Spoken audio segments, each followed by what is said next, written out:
Dear viewers, I know there are questions on your mind that have been plaguing you for the past few weeks. If Ben Strothman was a Harry Potter character, which house would he be in? If he was a Game of Thrones character, who would he be?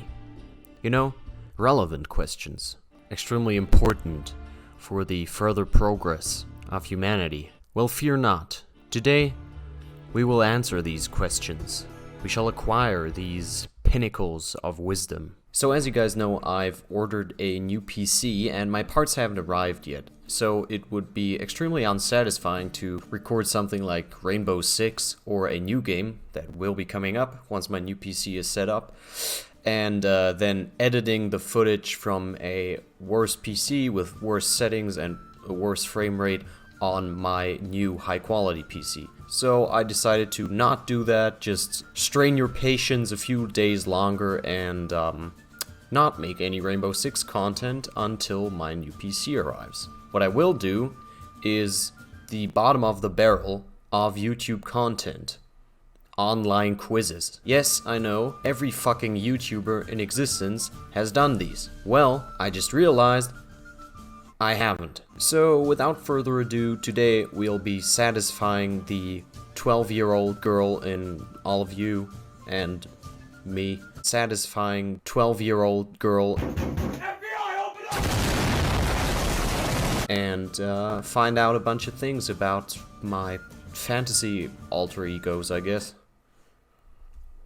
Sorting Hat quiz. Alright, so first we have one of the classics, the Pottermore Harry Potter house quiz, which determines what the Talking Hat or Sorting Hat or whatever his name is. Yes, I'm not a Harry Potter fanboy. I'm sorry. What house it would put us in. Now I will say, disclaimer, I have taken this quiz before, so I know what should be coming out here. I also know what I would expect, which actually is the same thing. So we'll see. Maybe it's changed. Maybe my opinions have changed. It's been like 2 years since I took this quiz the last time. Let's check it out. Obviously, we have Gryffindor, Hufflepuff, Ravenclaw, and Slytherin as our choices. Slytherin obviously being like the bad guy house. Ravenclaw is sort of the geeky house. Hufflepuff is...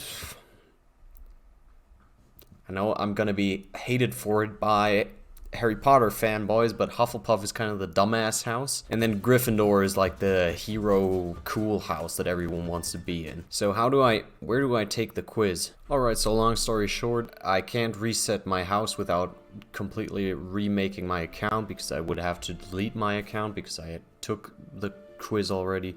So we are on this sketchy fucking site that has ripped all of the questions and we're gonna do the test here. Which of the following would you most hate people to call you? Ordinary, ignorant, cowardly, selfish. So we can start with the obvious here. I am a very selfish person, and I obviously wouldn't give a shit if people call me selfish, because I come before everyone else. And honestly, it should be that way for almost everyone. I'm more important than my fellow man to me. Sorry, man. So cowardly, I guess, is a tricky one, because cowardice can often be intelligence mistaken for cowardice. I don't think you should be unnecessarily brave, like to the extent that it would be stupid, but I do think that bravery is sort of a very cool trait, if not necessarily a valuable trait. Ignorant.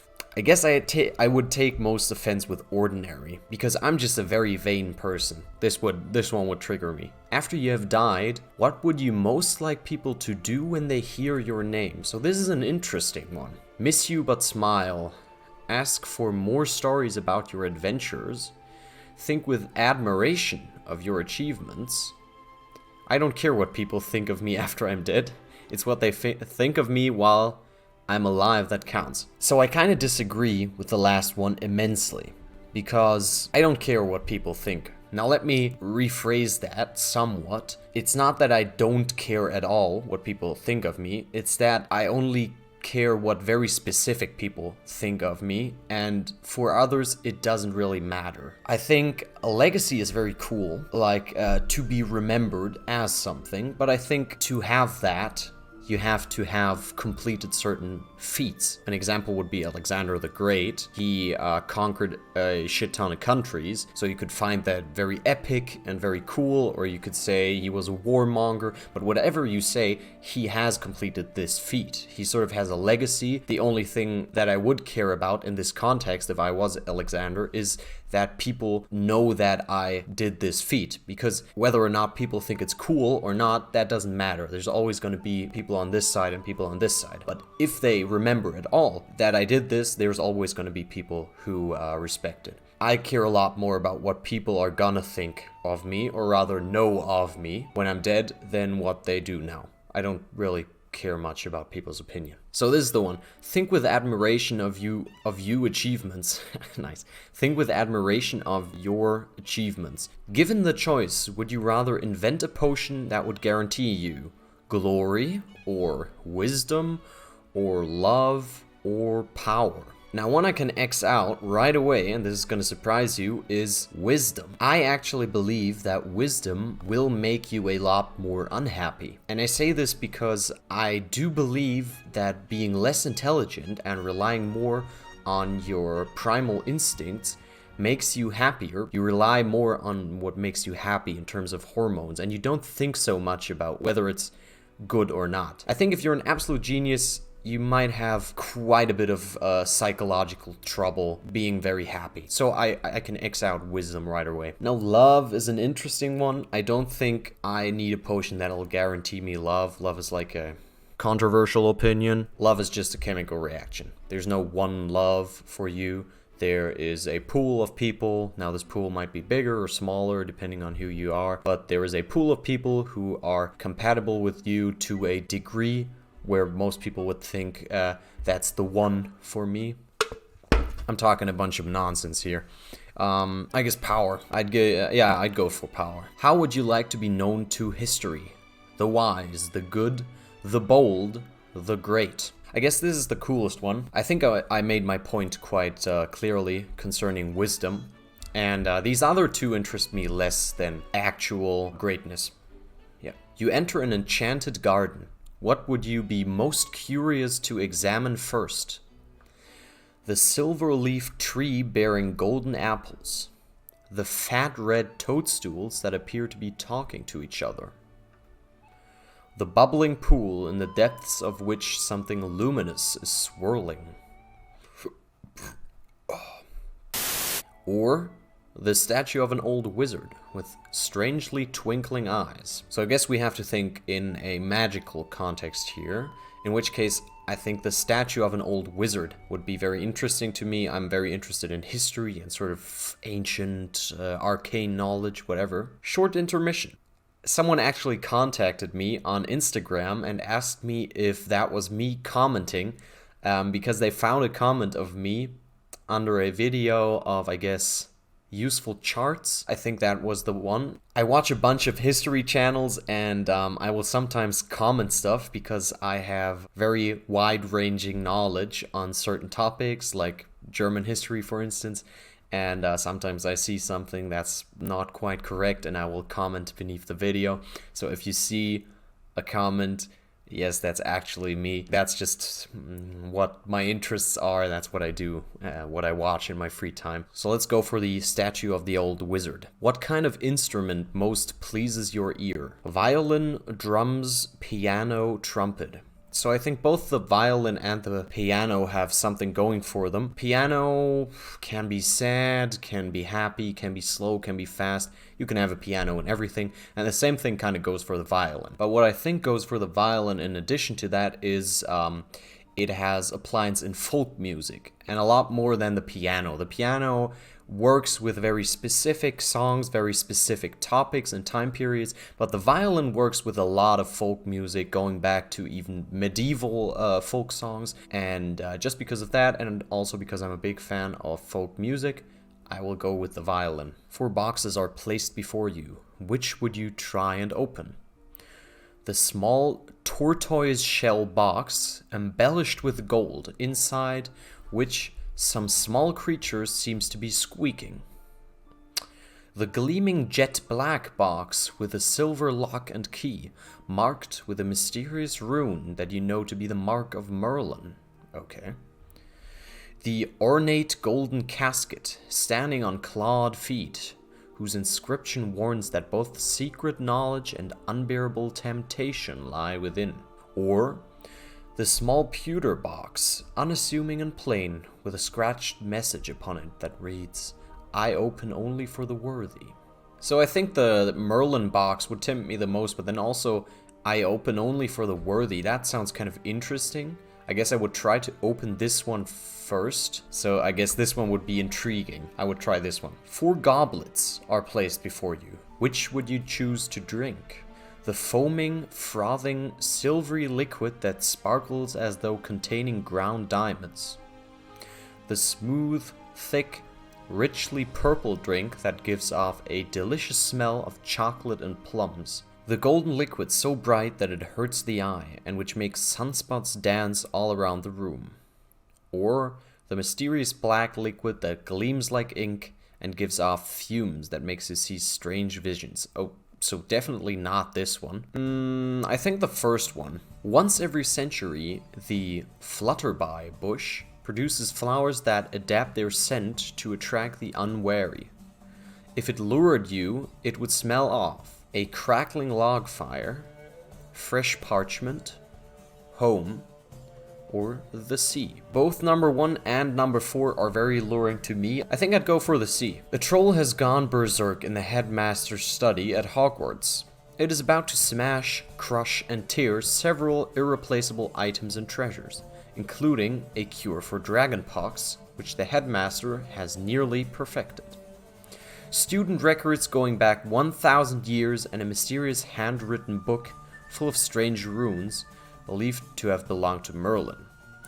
In which order would you rescue these objects from the Trolls Club, if you could? I care less about the student records. First the cure, then the book, then the student record, so we already have the right one. Which would you rather be? Trusted, liked, imitated, praised, envied, or feared? Whew, I don't think that's how you spell feared, but I guess that doesn't matter. Trusted is a nice one. I'll go for trusted. Which of the following do you find most difficult to deal with? Hunger, cold, loneliness, boredom, being ignored. This is an interesting one because actually none of them are very difficult to deal with for me. I don't get bored very easily because I spend a lot of time alone, and I'm a very creative person, so I know how to spend my time alone. I don't get bored, like, at all. I don't get lonely either, unless I've been at home for like 2 weeks in a row. But even then, it's like I could go outside and do something with people again. I can spend a lot of time alone. I don't care about the cold whatsoever. Like, I don't give a shit, and I can go very long without eating. So, hunger, cold, loneliness, probably not boredom also. Being ignored is the most unpleasant one. Although, I wouldn't really care because I would just, if people ignore me, I would also just not spend time with them. And look for other friends. But I guess it would be the most unpleasant one of these. What are you most looking forward to learning at Hogwarts? Every area of magic I can, so basically well-rounded. Apparition and disapparition, being able to materialize and dematerialize at will. So is this like teleporting? I guess this is like teleporting. Transfiguration, turning one object into another object. Flying on a broomstick. Hexes and jinxes. And then we have all about magical creatures and how to befriend, care for them, or secrets about the castle. I would probably, even just involuntarily by what I do in my free time, learn secrets about the castle because I'm just want to snoop around, I guess. Every area of magic I can, I'd say every area of magic I can. If you could have any power, which would you choose? The power to read minds, power of invisibility, the power of superhuman strength, the power to speak to animals, the power to change the past. That seems rather OP compared to the rest. The power to change your appearance at will. So this is a tricky one, changing the past. And let me challenge everyone who says they would love to have this power by sort of comparing it to Skyrim. You know, you can always quick save, so technically it's impossible to lose at anything in Skyrim, right? Technically you can quick save before picking a lock, and then every time your very first lockpick breaks, just quick load until you open the lock with just one lockpick. In theory, right? So it's impossible to lose. Now, is that fun? Tricky one, because there's no challenge, right? So it's not really fun. See, the problem that arises is your achievements don't feel satisfying if they are a given, because they aren't achievements. They are just what happens, right? You can't do anything wrong if you could change the past. Everything you do is right. Even if you go down a path that seems very right, and then at the end you realize, oh, this one decision 15 years ago, I should have done that one different maybe, because then I wouldn't have gone down this path and then this wouldn't have happened. Even then you can just reload 15 years ago. So I don't think I would want this one. I'm not convinced it would make me happy. Now, what I think I would pick is the power of invisibility. Within the bracket of powers that stay in this reality, that don't really change what way you think about stuff, this is the strongest one. Which of the following would you most like to study? Centaurs, goblins, merpeople, which is mermaids and mermen, I guess, ghosts, vampires, werewolves, or trolls? Interesting. I don't know a lot about vampires in the world of Harry Potter. Now, honestly, I don't give a shit about merpeople. I think vampires seem the most interesting to me, personally, because I don't know a lot about them in Harry Potter. So let me pick vampires here. One of your housemates has cheated in a Hogwarts exam by using a self-spelling quill. Now he has come top of the class in charms, beating you in second place. Okay, so this is where it gets interesting. He actually beats you to it, specifically. Professor Flitwick is suspicious of what happened. He draws you to one side after his lesson and asks you whether or not your classmate used a forbidden quill. Tell Professor Flitwick the truth. If your classmate is prepared to win by cheating, he deserves to be found out. I disagree. It's rather that my classmate cheated badly by me knowing about it. I think if someone wins by cheating because they are so good at cheating, that is an accomplishment of its own and is a fair win. Any win is a fair win, in my opinion, so long as it is accomplished. Because if a win is accomplished, it has been accomplished the correct way automatically, because it was accomplished at all. That's my opinion. So fuck this guy, whoever he is. I think one of the first two, and I think it would be the first one, and I would then try to engineer it so someone else tells the professor. You and two friends need to cross a bridge guarded by a river troll who insists on fighting one of you before he will let all of you pass. I'm a huge fan of fighting, like in real life. Now, don't mistake this for me advocating for people getting in fist fights, into fisticuffs at the local bar, but it does happen occasionally, and I enjoy fights a lot more than I should probably. So I guess I would volunteer to fight. This sounds so bad, dude. I might be talking myself into a bad corner here. Which road tempts you most? The wide, sunny, grassy lane, the narrow, dark, lantern-lit alley, the twisting, leaf-strewn path through the woods, or the cobbled street lined with ancient buildings.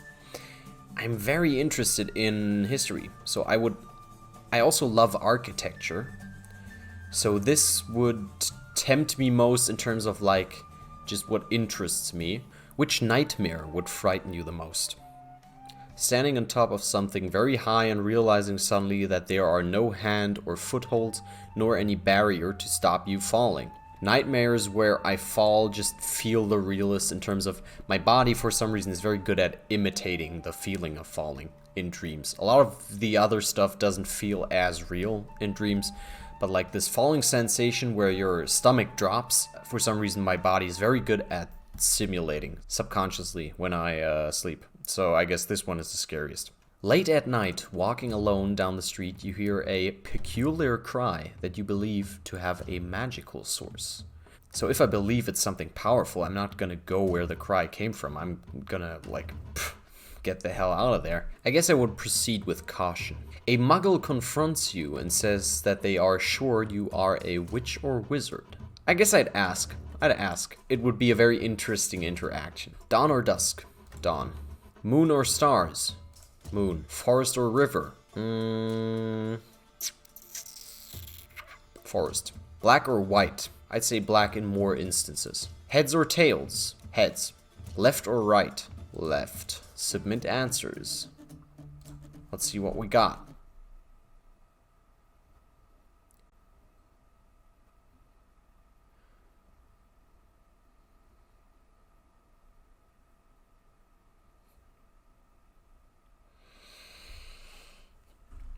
Okay. Congratulations. You have been sorted into Ravenclaw, the House of Intelligence. Well.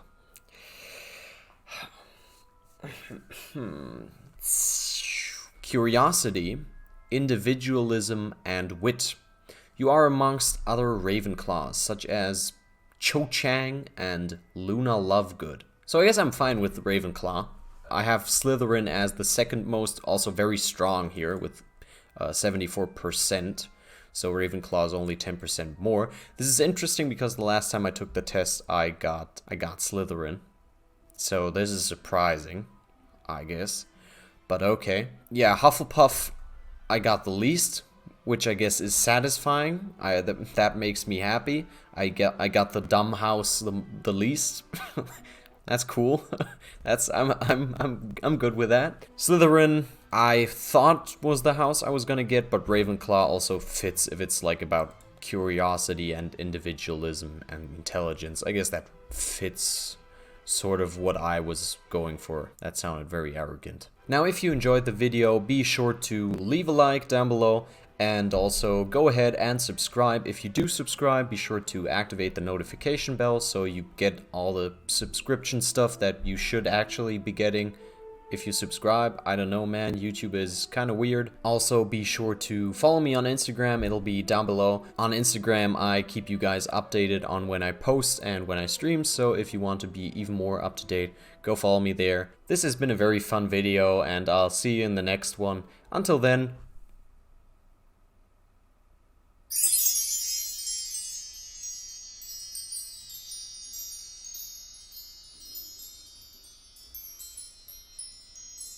I am hate, I am death, scream it till my last breath. I am hate, I am death, I'm a